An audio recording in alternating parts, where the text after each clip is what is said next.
Palnadu నరసరావుపేటలో మానవసేవ charitable trust ఆధ్వర్యంలో ఉచిత మజ్జిగ పంపిణీ కార్యక్రమం నిర్వహించారు. స్థానిక ఆర్టీసీ బస్టాండ్ వద్ద జరిగిన ఈ కార్యక్రమానికి సిరి డెంటల్ హాస్పిటల్స్ అధినేత డాక్టర్ చొప్ప బాలస్వామి ముఖ్య అతిథిగా హాజరయ్యారు. కార్యక్రమాన్ని ప్రారంభించిన ఆయన ప్రజలకు మజ్జిగ ప్యాకెట్లను పంపిణీ చేశారు. ఎండల తీవ్రతను దృష్టిలో ఉంచుకుని ఈ సేవా కార్యక్రమాన్ని చేపట్టినట్లు నిర్వాహకులు తెలిపారు.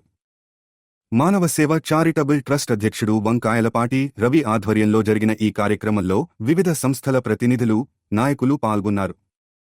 ఓవైసీ చారిటబుల్ ట్రస్ట్ అధ్యక్షుడు షేక్ కరీముల్లా, టీడీపీ హెచ్ఆర్డీ సభ్యులు వల్లేపు నాగేశ్వరరావు, వైఎస్ఆర్సీపీ నాయకుడు బండి వెంకటేశ్వర్రెడ్డి తదితరులు పాల్గొని సేవా కార్యక్రమానికి మద్దతు తెలిపారు. మొత్తం సుమారు 500 మజ్జిగ ప్యాకెట్లను ప్రజలకు పంపిణీ చేయడం జరిగింది.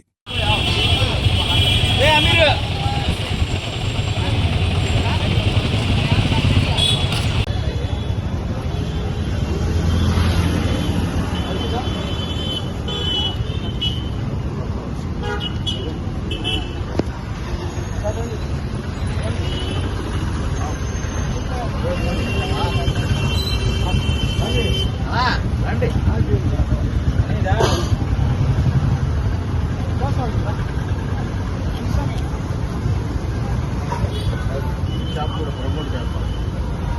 కొంచెం కూరగాయల ప్రమోట్ ఇప్పుడు అదే కదా మరి సోషల్ మీడియాలో వీళ్ళ షాప్ని ప్రమోట్ చేస్తాం.